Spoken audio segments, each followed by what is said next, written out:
নবম দশম শ্রেণীর জীববিজ্ঞানের প্রথম অধ্যায় জীবন পাঠ। এই অধ্যায়ের কিছু গুরুত্বপূর্ণ এমসিকিউ নিয়ে এসেছি, আমরা আজকে আলোচনা করব। জীববিজ্ঞানের কোন শাখায় কীটপতঙ্গ নিয়ে আলোচনা করা হয়? উত্তর হবে অ্যান্টোমোলজি। বিশ্বের সব পদার্থকে কয়টি ভাগে ভাগ করা যায়? উত্তর হবে 2টি। কোন দুইটি শব্দের সমন্বয়ে বায়োলজি শব্দটি গঠিত? বায়োজ ও লগজ। চিকিৎসা ও কৃষি সংক্রান্ত ব্যাপারে কিসের ভূমিকা রয়েছে? উত্তর জীববিজ্ঞানের। সভ্যতার একেবারে আদিকাল থেকে জীববিজ্ঞানের কিছু না কিছু চর্চা হয়েছে। 5 নম্বরের উত্তর হবে 3টাই। ঘ 1, 2, 3, এই 3টে উত্তর হবে। গ্রিস ও মিশরে এটাও সঠিক, মিশর ও মধ্যপ্রাচ্যে এটাও সঠিক, ভারতবর্ষ চীন এটাও সঠিক, 3টাই সঠিক। তাহলে উত্তর হবে ঘ 1, 2, 3।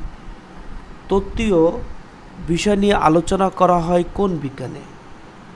এটা উত্তর হবে ভৌত বিজ্ঞানে। নেক্সট কোশ্চেন 7 নম্বর। মোনেরা রাজ্যের জীব, এখানে অপশন আছে 3টা, যে কোনো একটা উত্তর হতে পারে, 2টা উত্তর হতে পারে, 3টাও হতে পারে। তো মোনেরা রাজ্যের জীব, এটা উত্তর হবে সঠিক হলো 1 নম্বর। দ্বিবিভাজন প্রক্রিয়ায় কোষ বিভাজন সম্পন্ন করে। সাথে আরেকটা সঠিক উত্তর আছে 2 নম্বর। বিশেষ ক্ষেত্রে ফটোসিনথেসিস প্রক্রিয়ায় খাদ্য গ্রহণ করে।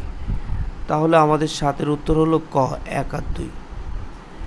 প্লান্টি রাজ্যের জীবে ক্রি সৃষ্টি হয়। 1 ভ্রূণ সৃষ্টি হয়, 2 হ্যাপ্লয়েড স্পোর তৈরি করে, 3 আর্কিগোনিয়া তৈরি করে। এখানে কোনটা উত্তর হতে পারে বলো তো চিন্তা করে? অবশ্যই 1 এবং 3।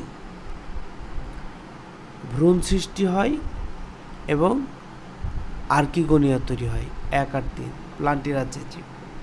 9 নম্বর। শ্রেণীবিন্যাসের চতুর্থ ধাপ কোনটি? খুবই সহজ একটা প্রশ্ন। শ্রেণীবিন্যাসের চতুর্থ ধাপ কোনটি?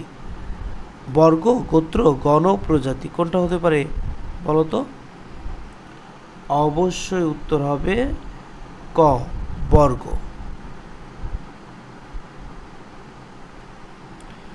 10 নম্বর প্রশ্ন, লাস্ট প্রশ্ন। জীবের শ্রেণীবিন্যাসের সর্বনিম্ন একক কোনটি? জীবের শ্রেণীবিন্যাসের সর্বনিম্ন একক কোনটি? ক প্রজাতি।